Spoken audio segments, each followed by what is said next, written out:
Hey everybody, welcome to our final episode of our Dantastic Month as we visit with the Stupids. Now, I know what you're thinking. Why do you sound so pained when you say the Stupids? Well, it's bad. It's really bad. But we are entering the kind of crisp month of October, and we gave Dan one last chance to redeem himself. And oof, he said he wanted to do a movie that was notorious, and I understand why. Of course, Matt liked it, but you know how that goes. And I think Nor did too. I'm starting to question members of my show. Anyway, thanks for doing all you do to keep us on the charts. Thanks for rating, responding, reviewing, and, giving us feedback. Just in general, reach out to us on Twitter or X or whatever nonsense. Or join the Facebook group. It's fairly active, and we share movie stuff. Nothing big, nothing heavy, nothing political, just movie stuff. Sometimes that's all you need after a long day. Thanks, everyone. Welcome to Myopia Movies, and I'm fixing to make a bad decision. Welcome to another episode of a Dantastic podcast. Mr. Subsy, why don't you take us away?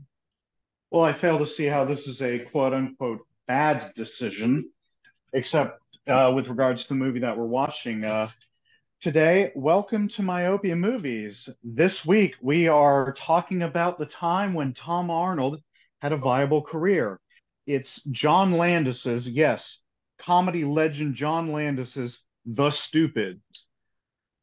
I am Daniel, serving in as the MC for this Dantastic Month, and on panel we have Nick. I am Nick Riffron Cineprov, and panelist on Myopia Movies and Required Reading. And we've got Nor. Nor Trinette, constant contributor to Myopia Movies, and also Stupid. And Matt. Yep, Atlanta author Matthew W. Quinn. Check out my Substack. Now, Substack just sounds like a very dirty thing in a fetish club. Can you tell me a little more about what that is? It's a newsletter. Okay, there we go. I felt really on the spot for my own. I apologize if that was stupid, but it goes in theme with the rest of what we doing with the movie's called. Sorry, sounded fine to me. Well, I'm gonna toss this out here. This movie is terrible, but also yes, it is. also, like, it's just funny how you've the movies you've chosen have been of an interesting value, Dan. And we've already so far done Reanimator, League of Extraordinary Gentlemen, and Armed and Dangerous. Now, this is interestingly paired against Armed and Dangerous because Armed and Dangerous is also written by a 80s comedy like superstar, right? It's a Harold Ramis picture. This is a John Landis picture, right? And that one has John Candy in it. And this one has, I want to say he's lesser Tom Arnold, but he at the time was still quote unquote Tom Arnold, like big guy. It's just funny how, like, in my heart of hearts, I'm warmed by the fact that John Landis, Harold Ramis, John Candy, they never once made a bad movie. And here you are kicking into my sandcastles. like Armed and Dangerous, I enjoyed more than this one. But holy crap, it's bad when the best bit you have in your movie is purchased from someone else. Because they sing the song I'm Your Own Grandpa, which I first saw in the Muppets. But, it's strange. In the Muppets. One of the Muppets performed it on the Muppet Show, I'm My Own Grandpa. It's just a song. I don't know where it came out of. I imagine it's a vaudeville from the 1920s It's something and 30s. from the 40s initially. The reason I picked this movie was because I remember it when it was around. Like, I know my aunt had the books. This is based on a kiddie book series that she'd read to us. And when this started coming out, I was aware of what the Stupids were. It's, even the books were pretty much lobotomized Addams Family, but I could see why they wanted to turn that into a movie. And I wanted to see it, but the reviews were so bad. Mom and Dad refused, so here I am now in 2023 actually watching it, and they were right. This is just embarrassing for all So, involved. so you said this was derived from a comic or a strip, or what do you mean by Like a series of like picture books. like Archie or Garfield? No, no, like No, nor no. a kid's book, like a board book, like a book you'd read to like your nephew, like a little Uh, kid book. Um, like Green Eggs and Dr. Seuss. that kind of shit. Now, were you ever aware of the world's worst maid, Amelia Bedelia? I'm but for this I for this was. yeah, no, I was not. So she was someone who took everything literally. So if you asked her to Hmm. say dust to the drapes, she would add dust to the drapes, right? That's who she was, which is how she accidentally killed the family of five and ended up in prison for the rest of her life at Arkham Asylum. But like, that's what this For my stinks of. money, for my money, it's one of the most honest portrayal of someone on the autistic spectrum ever in any media. Yes, 100%, totally The stupid 100%. the Um, stupid or the maid. Amelia Bedelia. yeah, Okay. because she's also like, how do I put it? She's good-hearted, like, and I'm not saying that the stupids aren't, but the stupids are intentionally dumb. And I have never almost turned off a movie and pretended to be sick faster than this movie. When he Amelia walks up, Bedelia could probably function socially if people explained things to her. The stupids, I'm not sure how they're still alive. Now I just want to put a pin in this real quick. Uh Nick, when we get to the point where you wanted to turn off the movie, please chime in. Don't say it now, but as we go through the breakdown of it, I just want to see where, because I want to see if it lines up with me or it lines up with anyone who watches this movie. well, Danny. the opening credits happened, and I got a tremor. Um, but like, I mean, we can start this movie. Well, actually, no, Sudsy, it's your show. You tell me what to do. Give us the breakdown. All right, well, I'll go ahead and give a plot synopsis, then we can actually get into scene by scene in this movie. First and foremost, the movie came out in 1996, I believe. If anyone wants to correct me, no, it was 1996 according to IMDb, which is the same year that the Beavis and Butthead movie came out. And it's pretty much the same plot.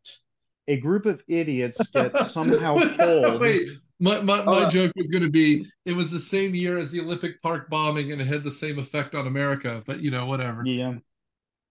Yeah, it was just kind of a wet fart that eventually people just forgot about, unless they were eyewitnesses, in which case you don't forget this. Right. Hashtag never But forget the stupids.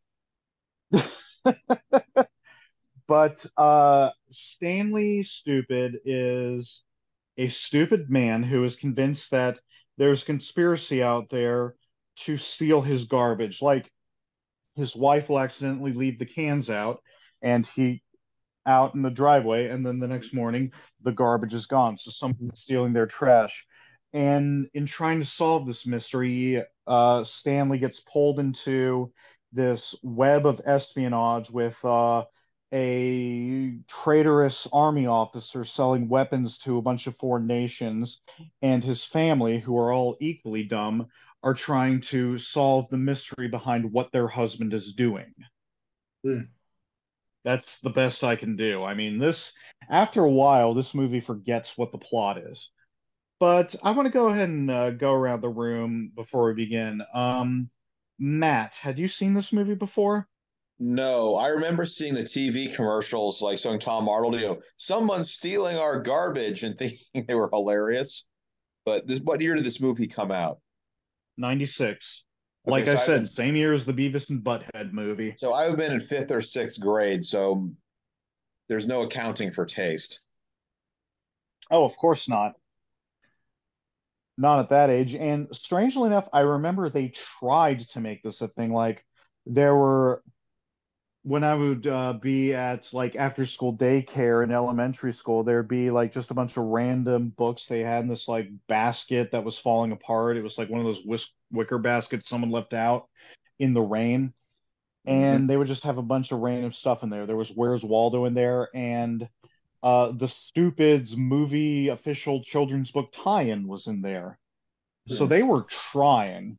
When watching the movie, I can definitely tell it wasn't a cheap movie to make. I can see where the money went into.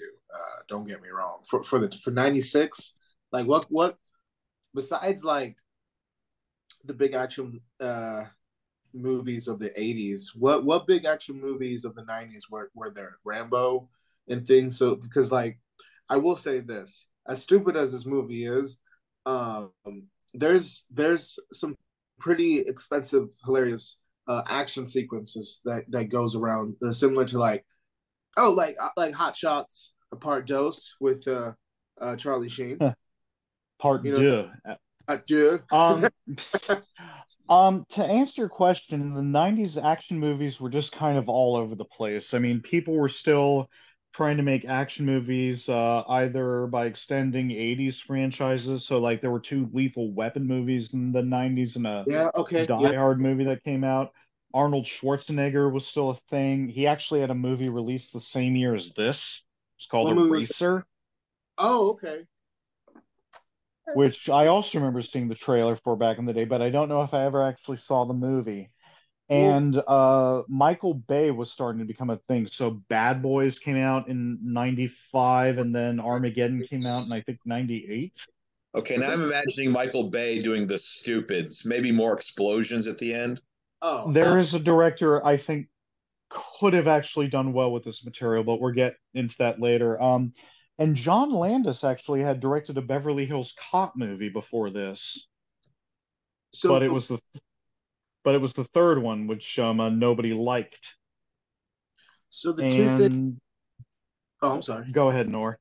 Well, no, I was just saying, like, before we start bashing this movie, there are two things that I want to point out. And something that my girlfriend Savannah, she said as well, because like I said, hey, I have to watch a movie for a podcast. She said, what's it called? And I was like, it's called The Stupids. And she was like, "Ah." And she's like, she's like, do you guys do any good movies? And I'm like, listen, we do these so you don't have to watch it. Anyways, but she did point out first that the music was good. The beginning, the intro music was good, and even I was getting like Back to the Future vibes, kind of music too, as well, just with the like, but also It did. Totally. yeah, and I also want to point out like I saw where this movie wanted to go. It kind of, at one point it kind of reminded me of like Airplane.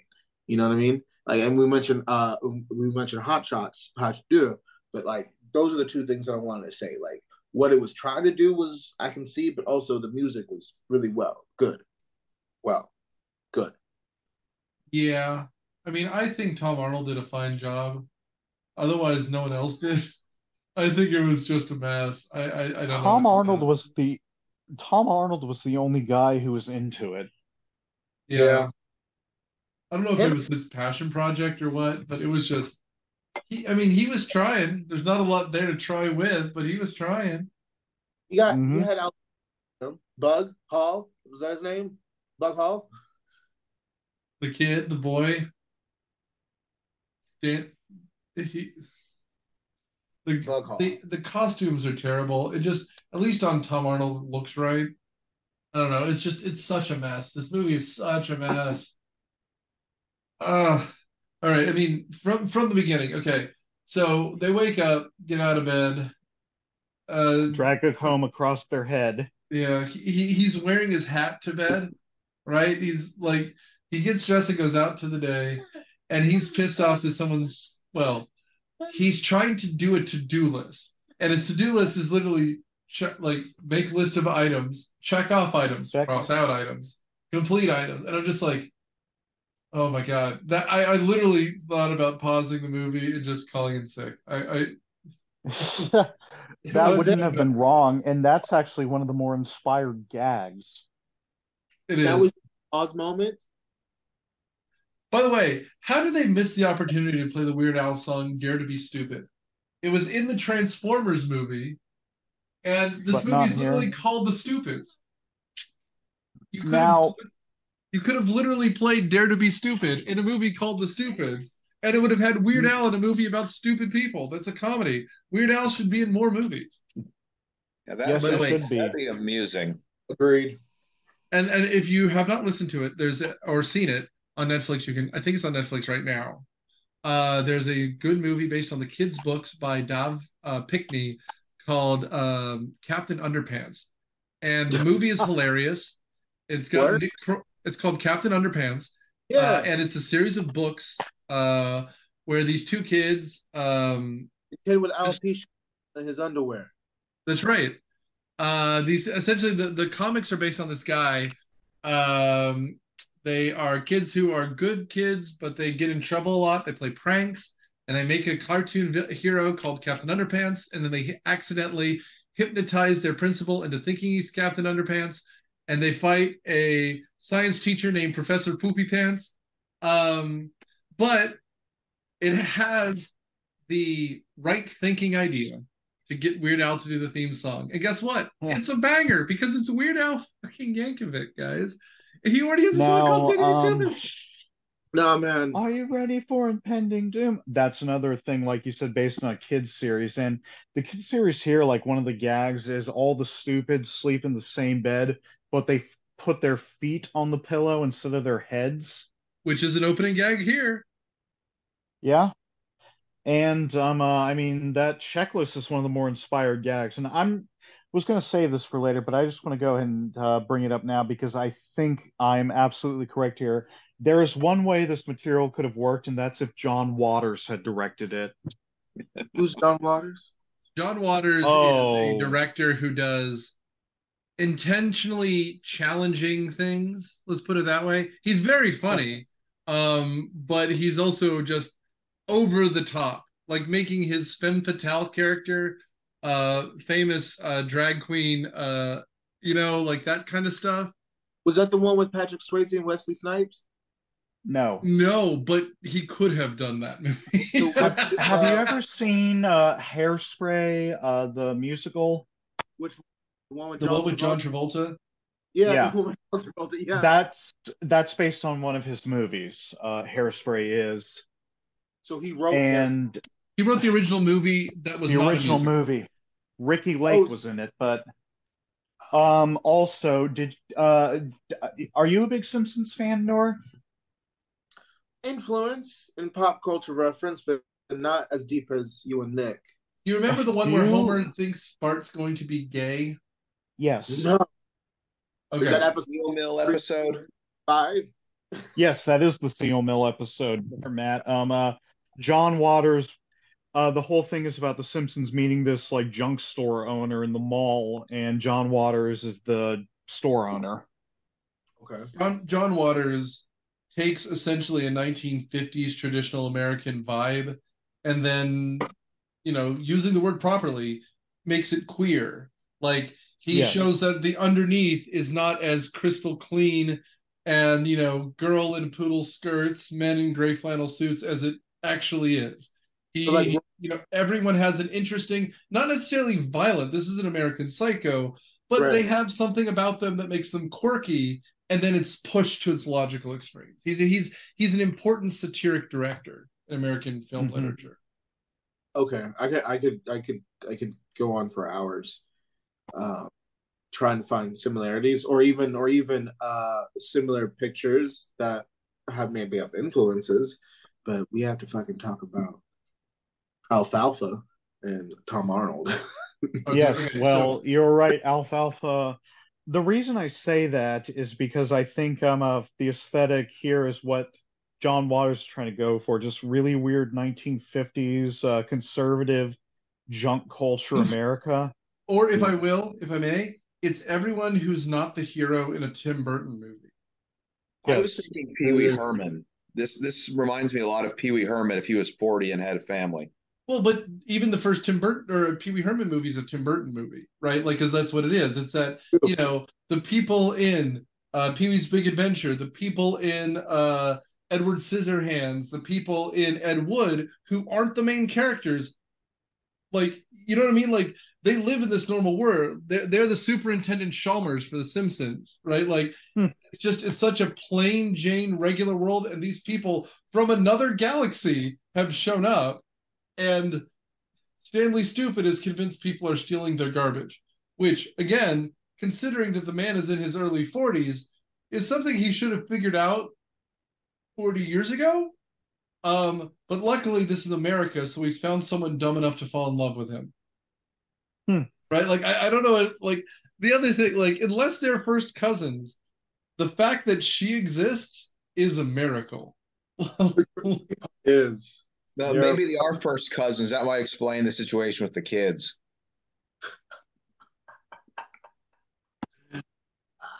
That's yep. Well, let's go ahead and move on with what's going on.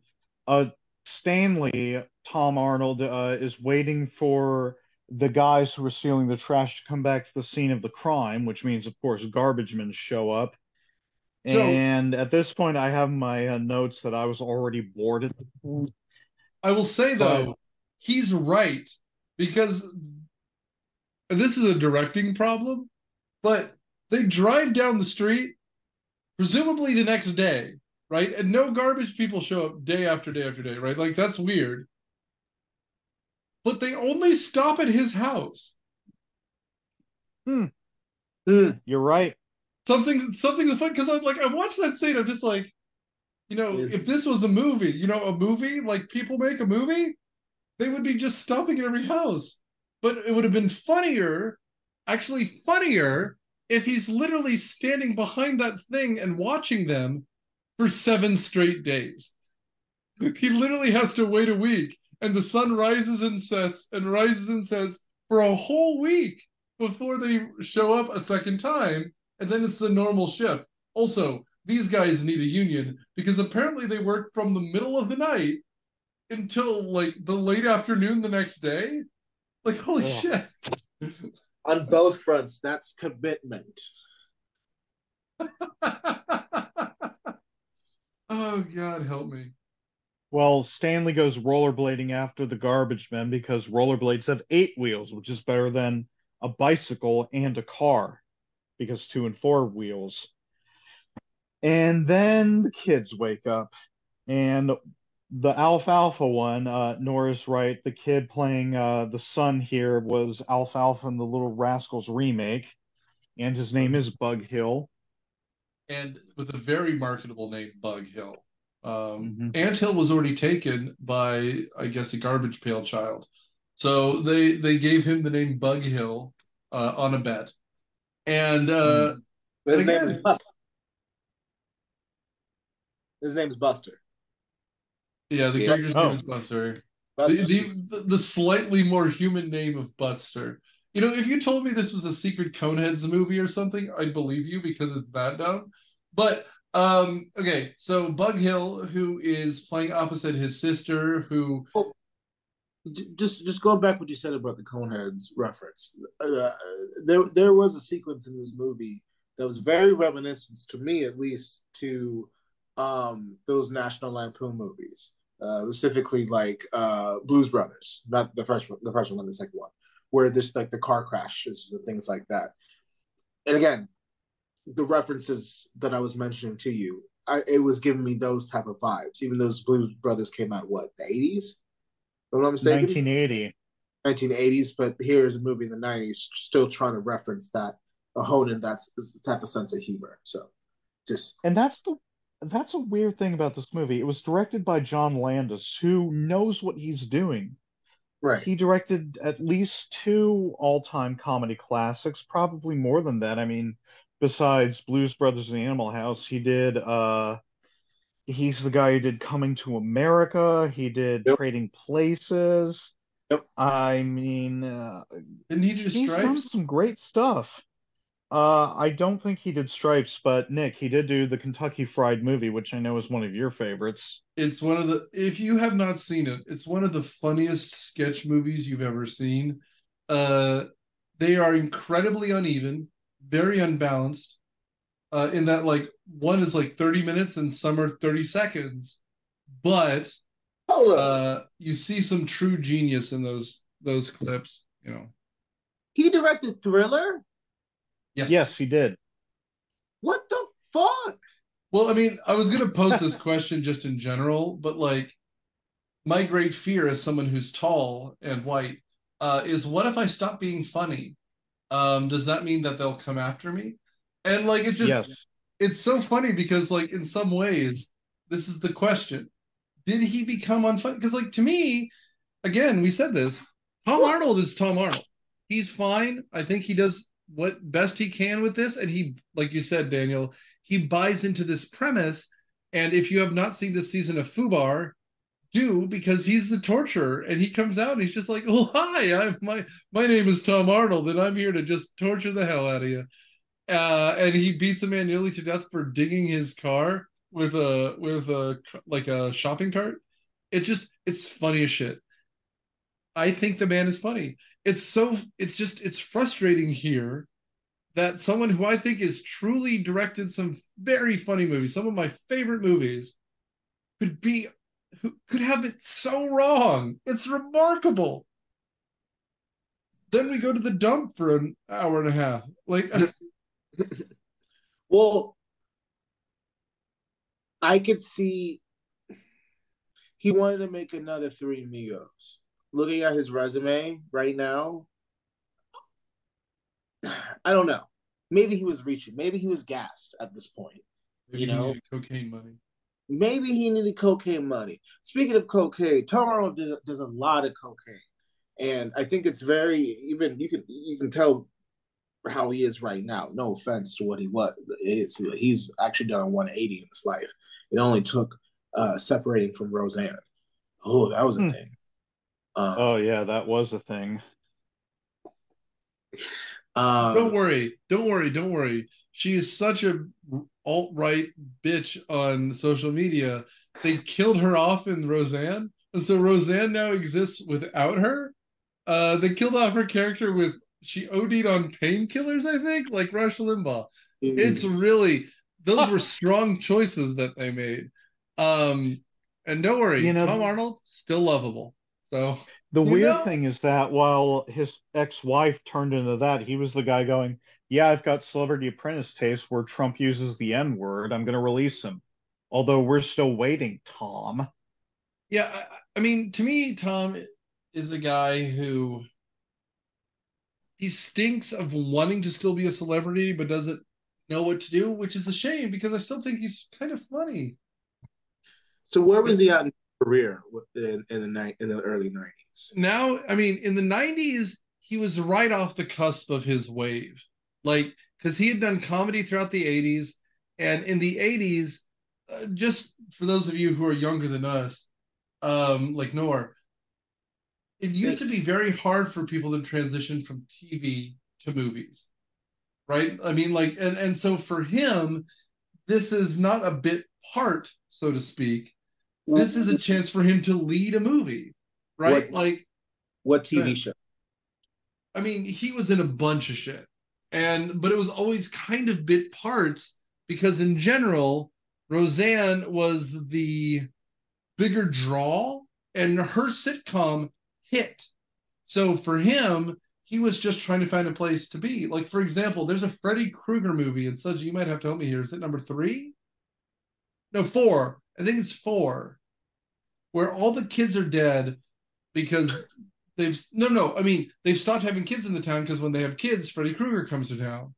Oh. And a bunch of kids come to visit and they stop in a diner, and Tom Arnold is the guy working the grill and Roseanne is the waitress. And like that's kind of what it was like for him in the late 80s, early 90s. But then when comedic actors started becoming big because of people like Jim Carrey, they started like, well, we got these other people we could also throw out there. And so TV stars for the first time in the late 90s started to become movie stars. And like Tim Allen. Yeah, kind of. Tim Allen was like the same. This was the same year, I think, as the Santa Claus, right? Like, yeah, Santa Claus was 2 years beforehand, and Tom Arnold might have been sitcom adjacent, but Tim Allen was legitimately headlining one of the most popular TV shows of the '90s. So Yeah. Will Smith.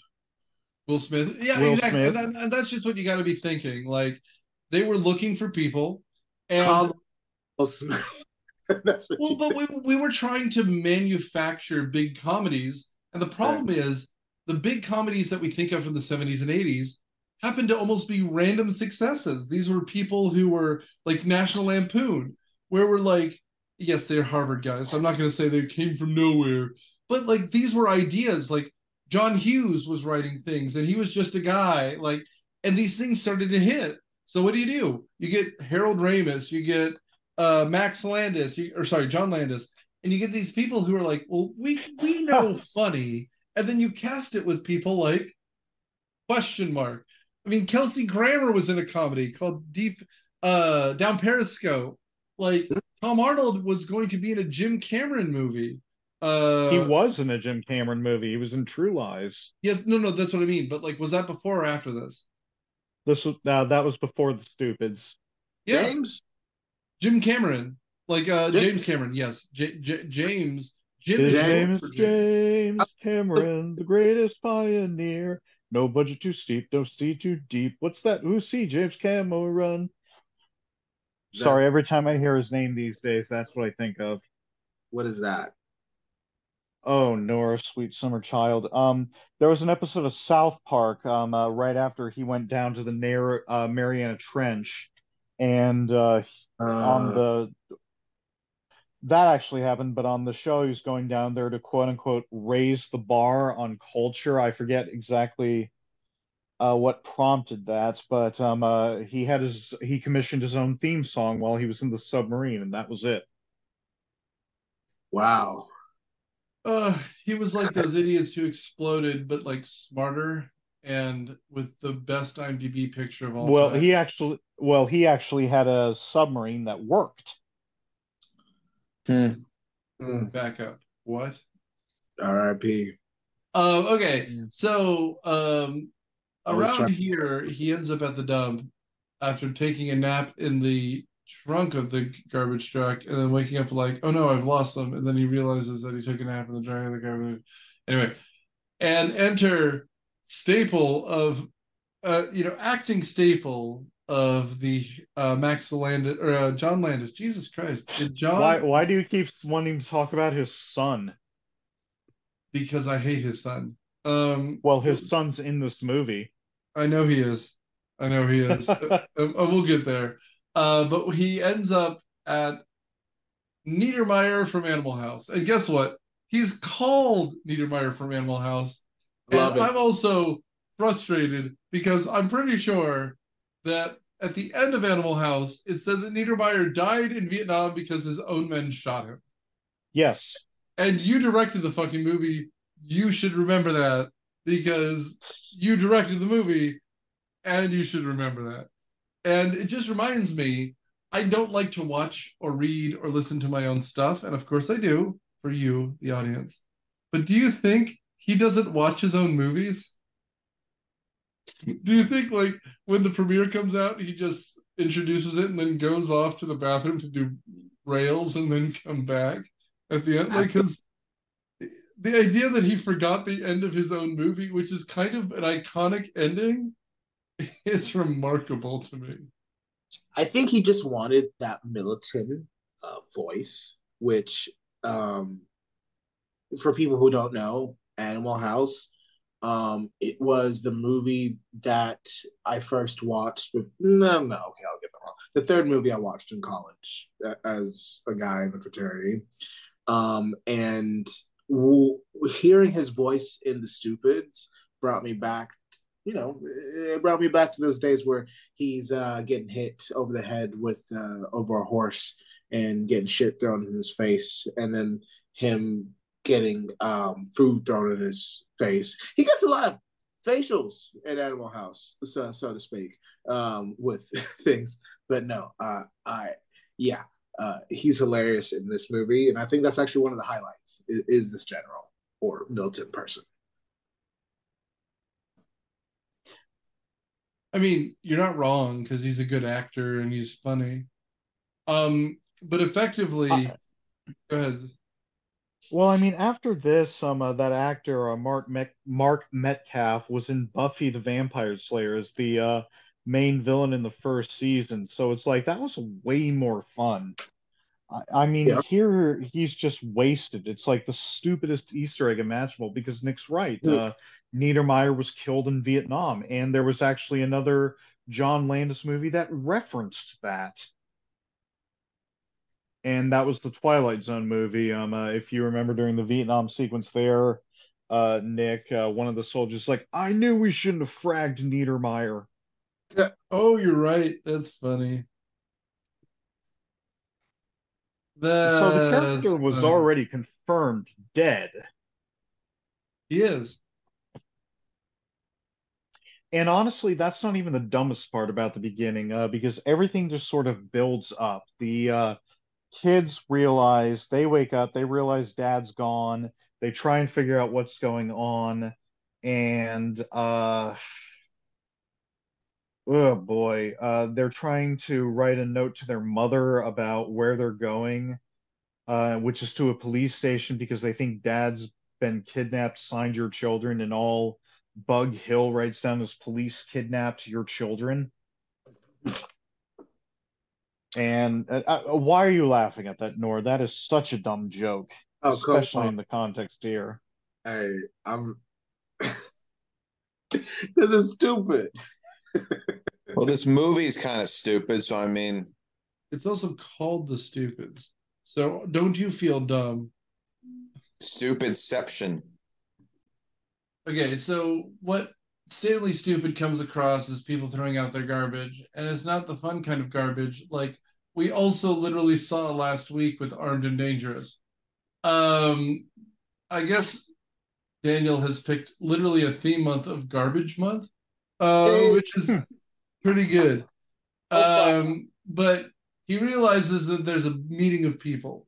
We have two people in military uniform because the U.S. military, I guess at this point, I mean, this is the Clinton era, they're selling off government surplus because the military has been cut. They've cut military funding. So now they're selling off shit. that's what happened? Yeah. So the Clinton administration, because the Cold War was over, they actually cut military spending significantly.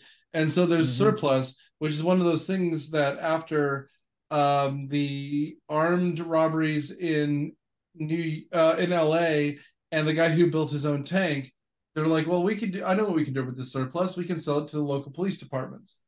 But here, what they're doing is selling it to various organized criminal organizations because Niedermeyer is afraid of being cut or something. He didn't get his promotion. Yeah, I think he So, was pissy about a promotion.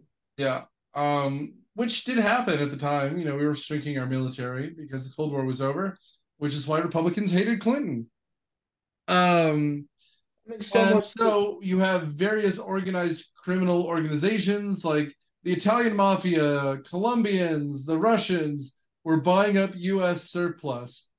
And to do this, we had a demonstration, and Stanley Stupid shows up, and they're now convinced he is like Carlos the Jackal or something. Like, it's amazing. They're convinced that the FBI or the CIA is after them in the guise of Stanley Stupid, who they then proceed to try to kill multiple times.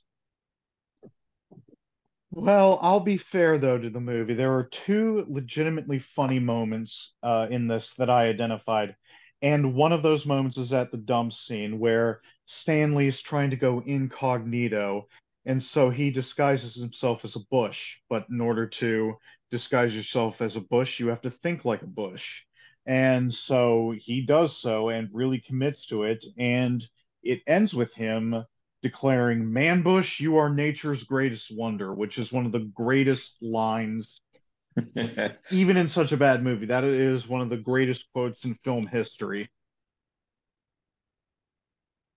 Well, I That mean, was and I agree with you. And this is why I say this movie is, how do I put it? Despite itself, Tom Arnold is very funny. right. Like I just, God help me, he would be a great like Max Bialystock or something. Like He's just Oh, there you go. he's just so big and over the top and like charming. Just the problem was that's not how comedy was done at the time. And so he just didn't fit. And it's a shame because I found him delightful. Well, what was this movie rated? PG 13? PG. I think PG. I Yeah, I mean, can hardly it's- imagine this being PG-13. There's really nothing inappropriate in it.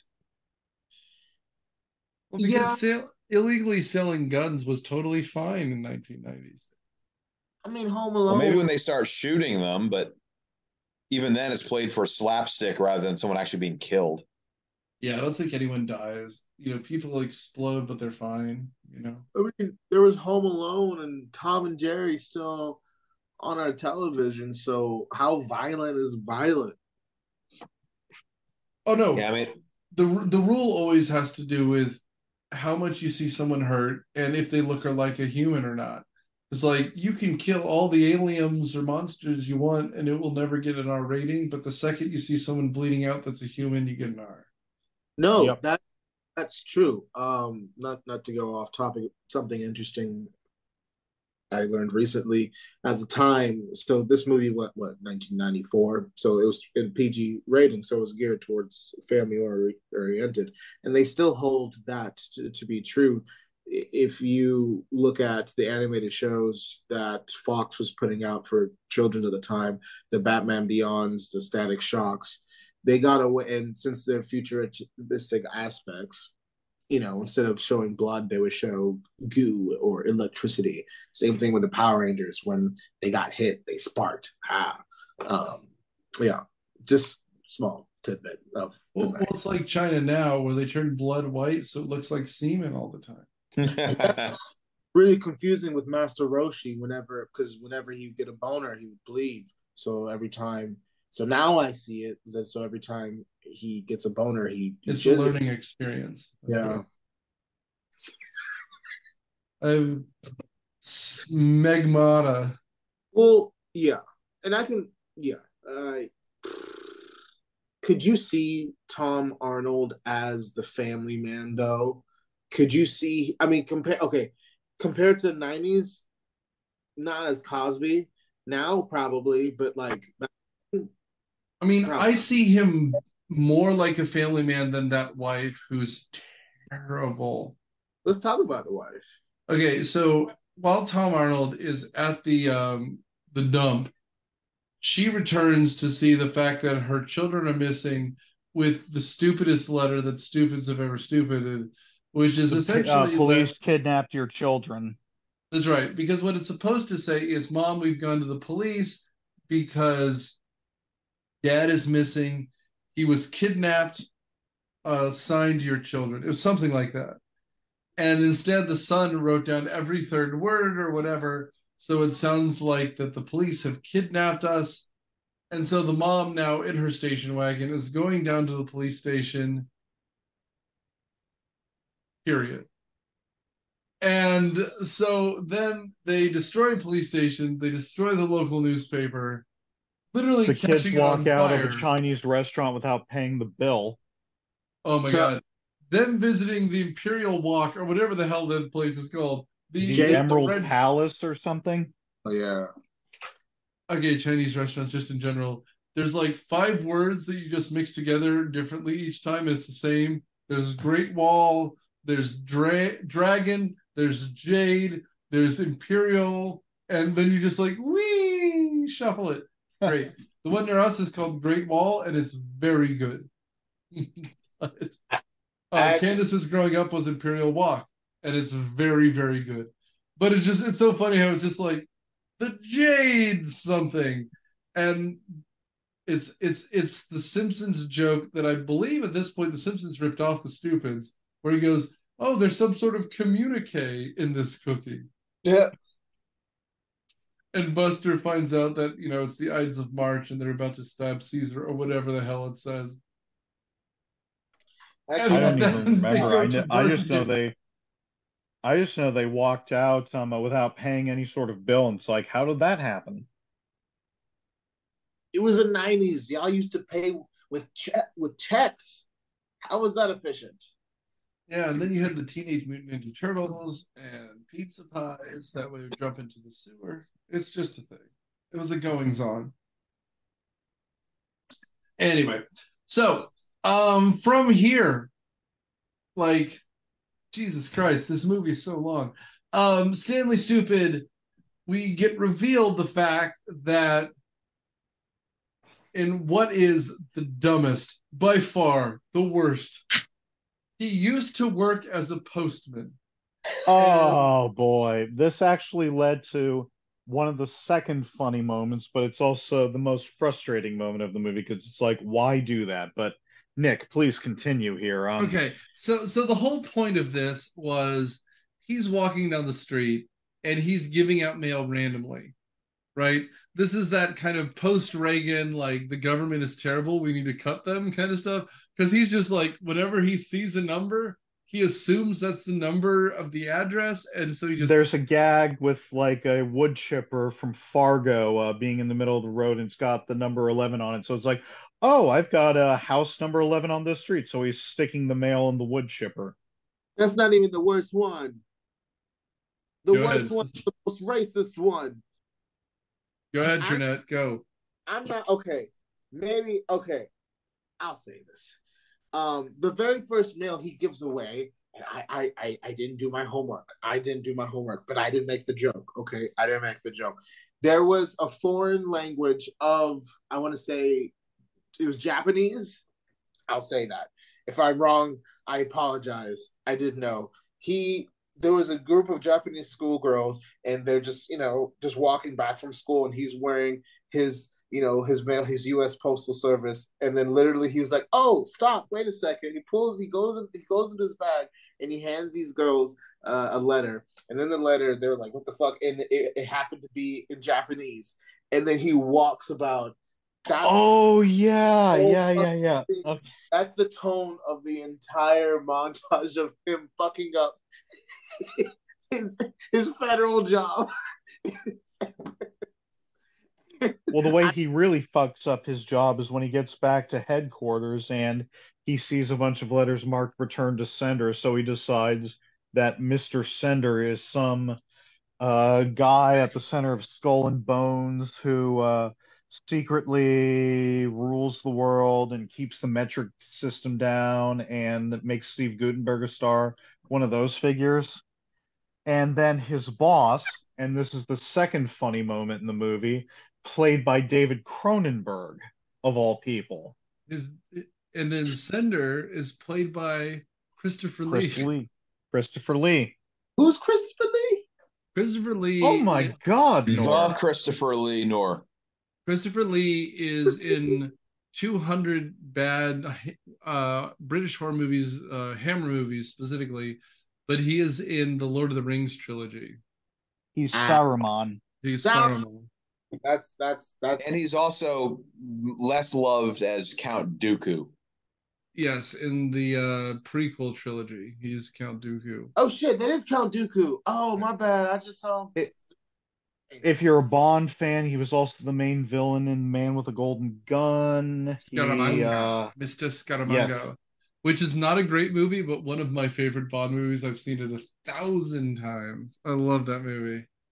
Well, we know why you love it, Nicholas. It's because of Mr. J.W. Pepper. Dude, first of all, J.W. Pepper is such a, like, oh, yeah, Jimmy Bone. Like, and also the fact that he has, at the end of it, it ends like a Fellini film in a house of mirrors. Like, it's so strange. All of a sudden it becomes like Italian neorealism or something, where there's just like, you do realize, Mr. Bond, everything is just this circus, and then it turns, it's absurd. But he played like Dracula and stuff 1,000 times. If you like, just look him up in his Hammer movies, and you've got a pretty good afternoon. It's schlocky old horror, and it's fun. It's a lot of fun. Well, yes, Christopher Lee does show up in Stanley's fantasy sequence as Mr. Sender. It was a waste of a role. Yeah, it sure was, considering that's not what's going on.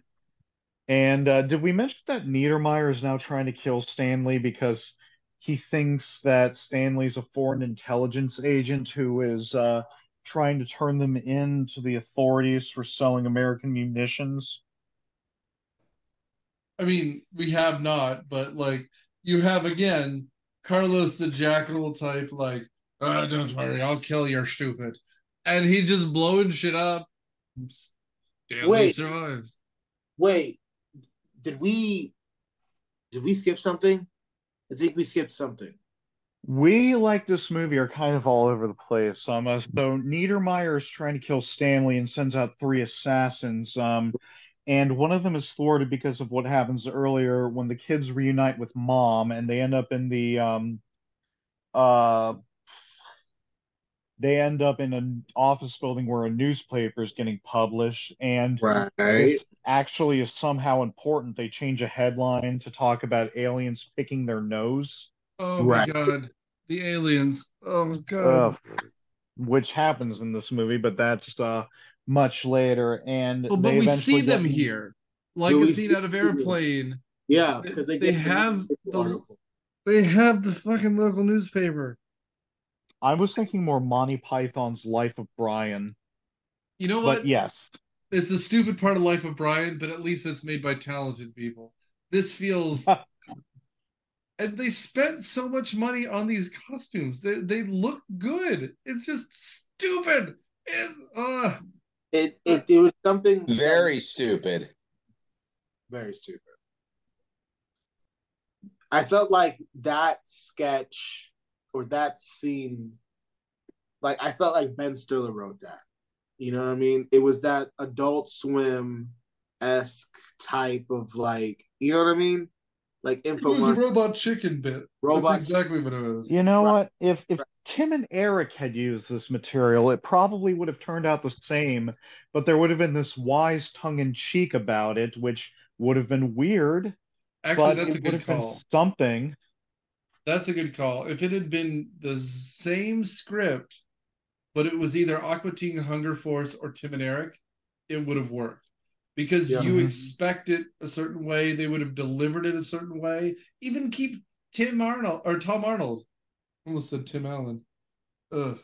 But like, okay. I mean, I don't even know how much we want to say after this. Like, there's a bunch of stupid shit. There's a chase, they get back together. We have Stanley Stupid's like conspiracy theory breakdown about how it's all this one guy. And then we end up at a warehouse. Like, We're skipping over a few things here. There's this whole thing in a planetarium where, as I they think meet Matt God. alluded to earlier, Stanley and his daughter, Petunia, right? Is that her name? Yes. Well, I mean, kids, I'm sorry again. I don't like to pick on child actors. I hope they're both doing well, blah, blah, blah, my usual disclaimer, but they aren't that good here. She's terrible in particular. And Although I don't know they, what they told her to do, but she is not good. although the janitor they meet that they think is God is Frankie Faison from Silence of the Lambs. He's good. He's He's very, fine. very convincing God. Yes, And he is. Okay, And then, Petunia Stupid looks like she's in a bunch of TV shows, and ended up playing a character in Red Dead Redemption 2. oh, good for her. he had a career. Good on her. And so they call him the Lord, and he says, "No, my name is Lloyd," Lloyd. and that's Lloyd. doing something for someone. You know, it's fine.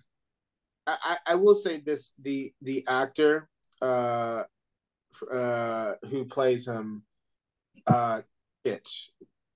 Oh my god, Frankie Faison. I swear, he is in a lot of black culture Oh, film. Is he Probably the dad of Donald Faison? no, not of Donald Faison. That's actually interesting enough. I wouldn't have put the two together. Spike Lee's Do the Right Thing. He was in Coming to like America. like said, he was in Silence of the Lambs as the orderly that worked at the hospital Lecter was kept at. Yeah. And you can picture him if you don't, you know those movies. Our audience know those movies, but he just has this kind of very like, he has the beard, he has a round face, and he's got this smile that you're just like, He's played the angry black captain, like notable movies like in White Chicks. He the one that yells. He's just one of those. but he does Well, have that pleasantness to his face in a lot of the movies. Like he's good because he comes in He's and good. these people are acting like blithering idiots, and he's just like, "Don't you Yeah. worry, I If you got watch you." Coming to America, he's the landlord.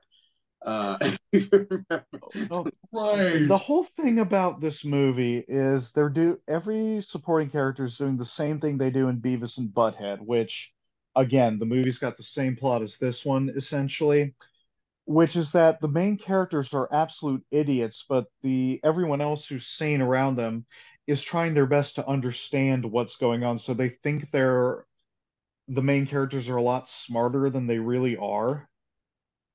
Well, I mean, I So guess we can get to case in point when they end up in the TV studios. yes. And the daughter and the girl, or the daughter and the mother, end up at an interview show. It's like a talk show, and they're interviewing Jenny McCarthy. And as she's talking about how vaccinations are fake, they just keep slipping on the like the laugh button, and so she's getting really off put at the fact that people are laughing at her, which they should because she's terrible. Well, mom and daughter, I think, are messing around in the studio and trying to find the light switch for some reason, but Yeah. they find the switch that turns on the sign that indicates everybody should clap. And so Jenny McCarthy's like saying, "It's the worst moment of my life. I don't know how to recover." And then everyone's just, "Yay!"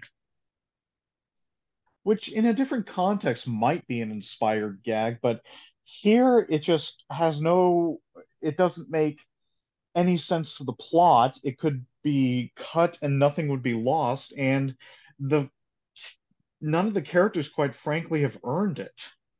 Well, I mean, That and they haven't also, earned the laugh.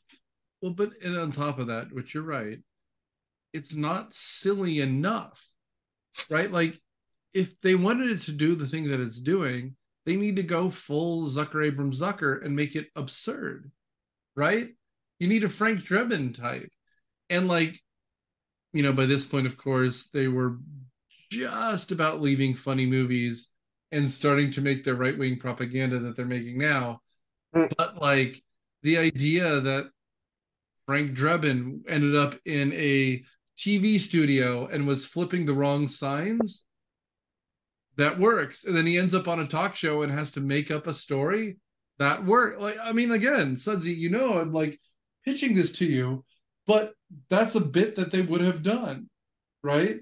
And so this is also something that I know my good friend here, Matt, loved, which is the I'm my own grandpa thing. When they were trying to come up with horrible families, and it's just now, pulls on Well, Pornhub. see, if you want to do a Jerry Springer parody, Austin Powers did that much better a couple years after this. I mean, Jerry Springer, R.I.P., he died earlier this year. It died. He did. Um, The mayor of Cincinnati. yes, he was.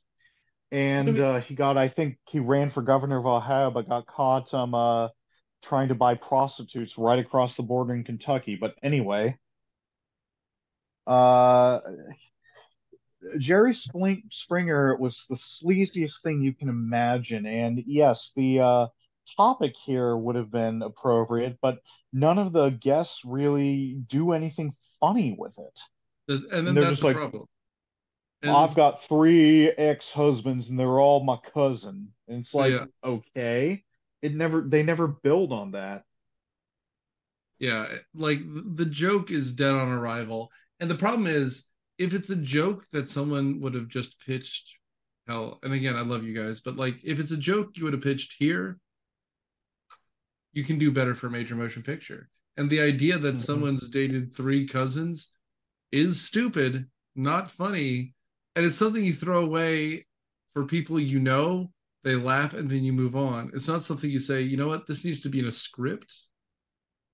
Like, and again, when Stanley Stupid sings the bit from wherever it came from. You said the 40s. I'm my Something own like grandpa. that. It works. It's I seem to funny. remember Jeff Foxworthy including it on one of his albums or his And shows. you don't say. Mm. Local boy done good. Actually, I don't know if he's from Georgia. I know he lives in Country Club of the South around here. I Um, think he's from Alabama initially, maybe. I mean, I I believe don't you. know. I've seen him locally. There used to be a comedy club up in Roswell where him and who was the guy who drank on stage? Ron White. Ron Right.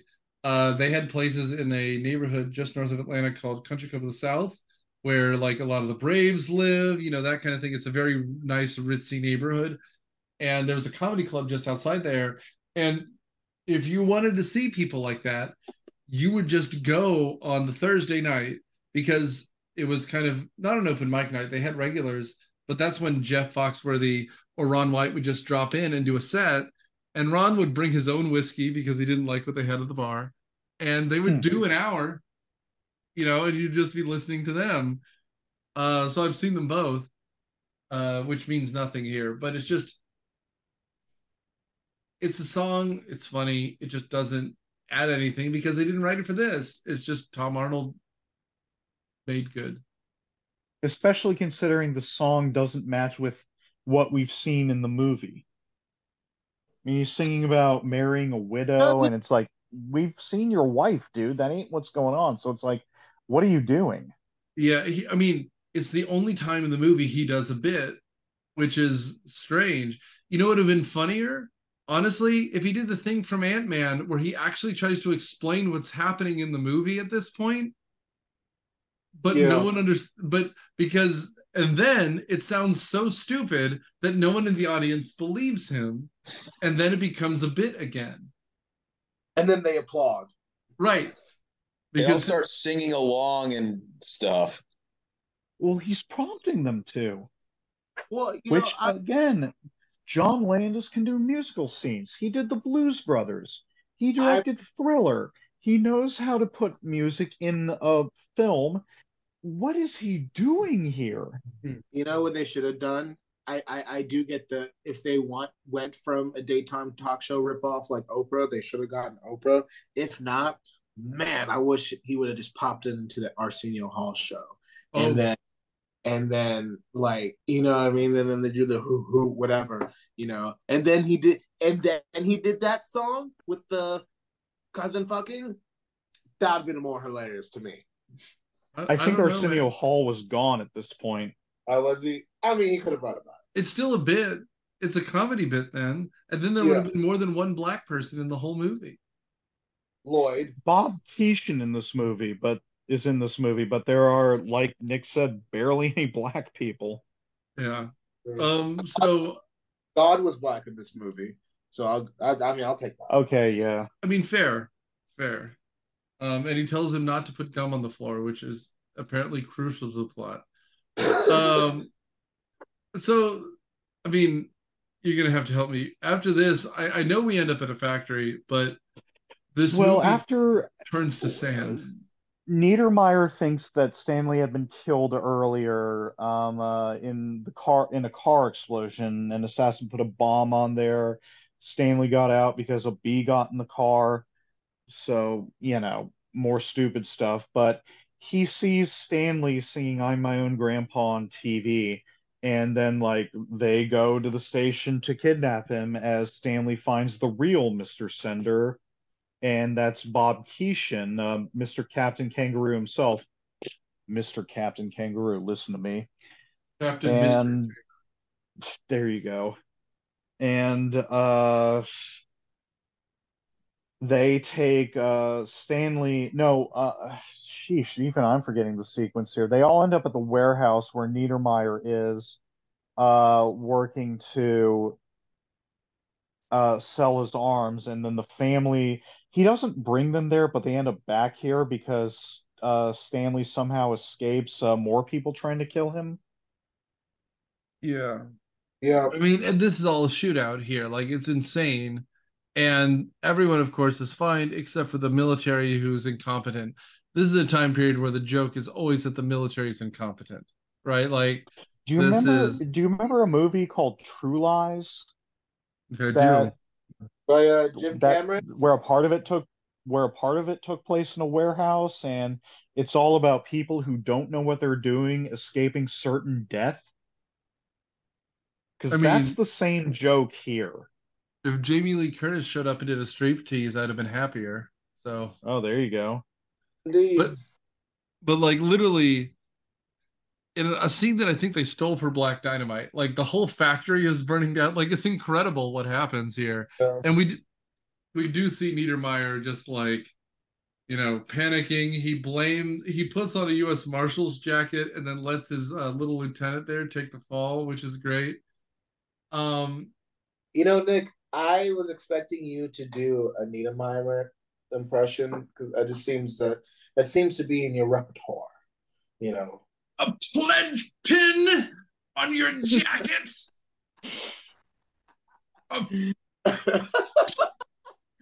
You're all worthless and weak. Drop and give me 50. No, And without that pledge pin.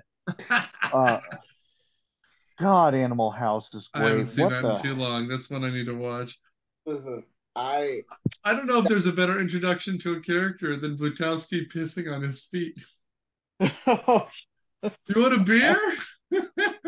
I don't think there's a better ending in any comedy than that montage at the end where it's explaining what happened to everyone and John Belushi became a senator. Yeah, Mrs. and Senator Blutowski. Senator Robert Blutowski. listen that's Uh, that movie Animal House is the reason why I do shout at karaoke. You know what I mean? And and weddings and stuff too.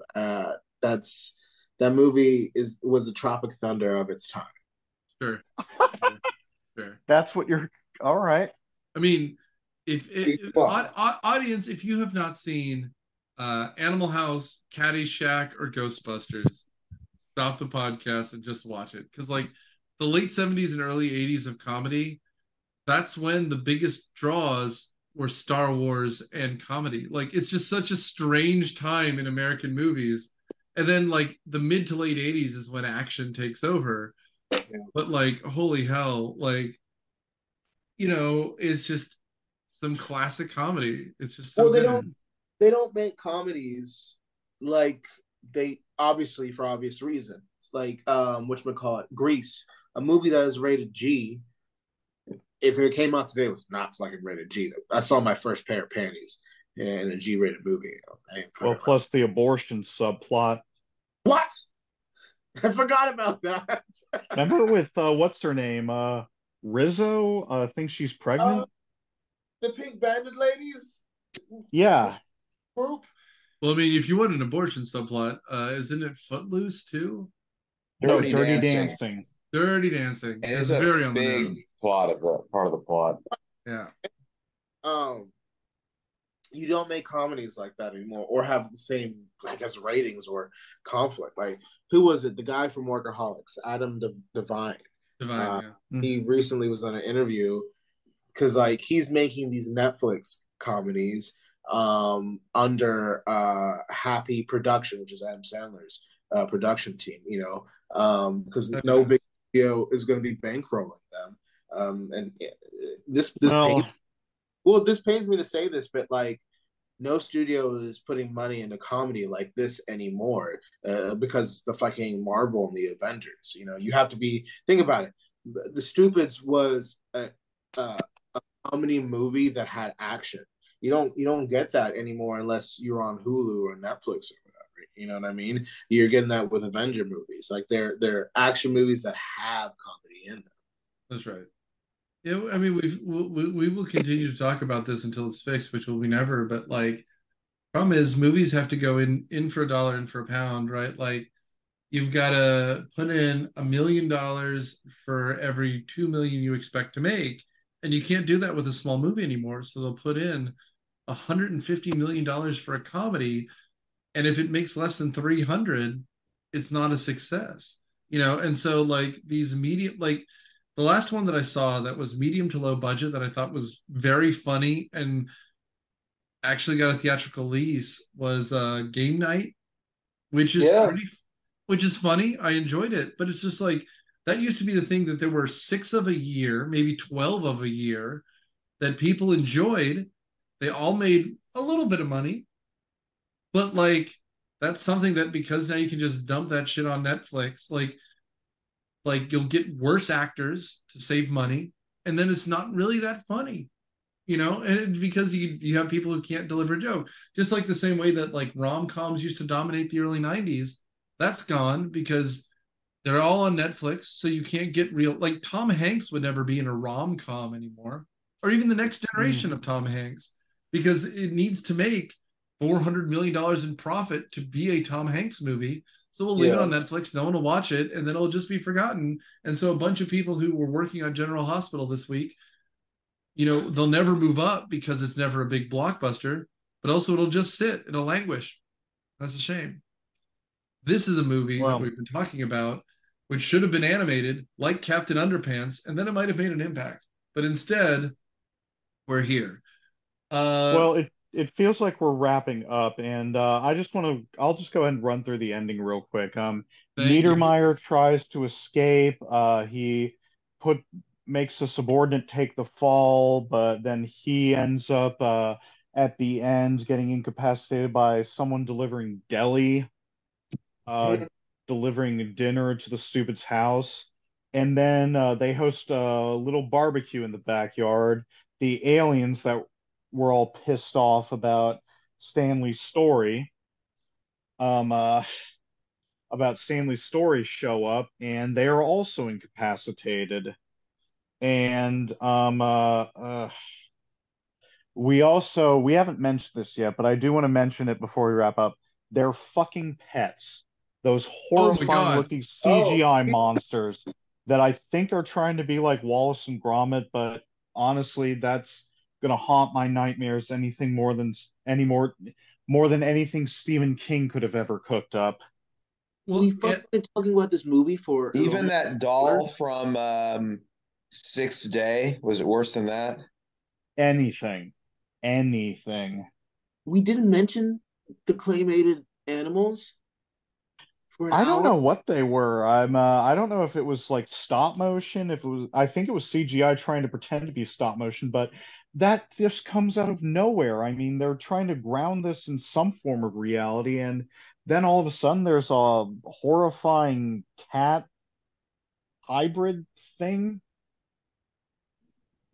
A dog? I mean, there's a cat and a dog. Right. I mean, I think you're right. I think these are based on the actual animation that's in the illustrated comics or like the books. Yes. And they look terrible. Like they truly look ungodly. This is where I wish they had decided to either make it all animated or not animated.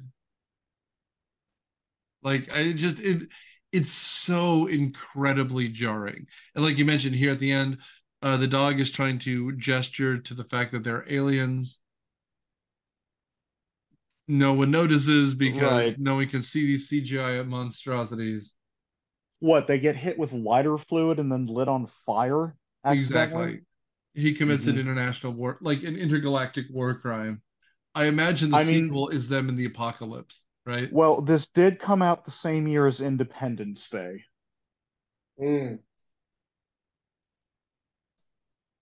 That's my response to that. So we've been talking for more than an hour at this point. Let's go ahead and wrap it up with final thoughts. Let's start with you, Nora, and then Matt, and then Nick, and then I'll close us out. All right. So apologies for it being long, but I think if anything, I really did enjoy the conversation of this movie with you guys. But in that it made me appreciate good comedies.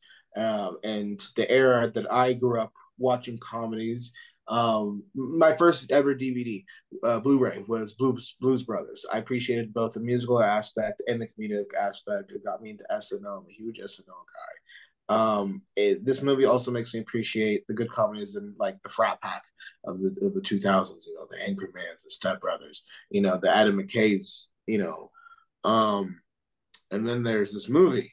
I'll be honest with you guys. I watched this while in quarantine, and while in quarantine, I'm just chilling. Maybe I had a gummy, okay, and maybe I enjoyed this movie under the influence. And when that alien scene popped up, I was fucking laughing my ass off because what the fuck? This is how stupid this movie is. But there were traits in this movie that I enjoyed because of the wonderful director. You know, the only thing that seemed half-assed in this movie was just the execution. It had everything set up. It had this. It was the scenes. It was the actors. Everything. But it missed what it was trying to do. I felt like it was just more of like, hey, hurry the fuck up. We have this property. We need to just do something. You know, it's like this. You know, that one for like studios and directors, like one for me, one for them. This was probably like one for them, almost just to get the property. But that's how I felt. You need to be high to watch this movie. That's my final thought. Matt, were you high to watch this movie? No, I wasn't. Maybe. Are you high right now? No. No, I'm just tired. This movie is stupid and not in a fun way. There's movies that are so stupid they're entertaining. This is just dumb and boring, and the fact that there are a couple funny jokes doesn't make up for it. Don't bother. I'm going to steal a page from Matt Quinn and just say 2 words. No. And then don't watch it, which is like 6 words. But just say no. This is awful. Daniel? Well, I picked this movie because, again, it was one of those things I'd heard of, and had I been a little younger or had my parents not been so discerning, I may have ended up watching this as a kid. I didn't, fortunately, because this is not good. I mean, God love Tom Arnold. He tried his best with the material, but the problem is it was such bad material. And the tragic thing is, if this had been like some sitcom director, like somebody who had directed a bunch of Friends and Roseanne episodes making a film debut, yeah, okay, that would have made more sense. But this is a guy who directed some of the most important movies of the 70s and 80s. I mean, he knows what he's doing, and I don't get what his excuse was here. I mean,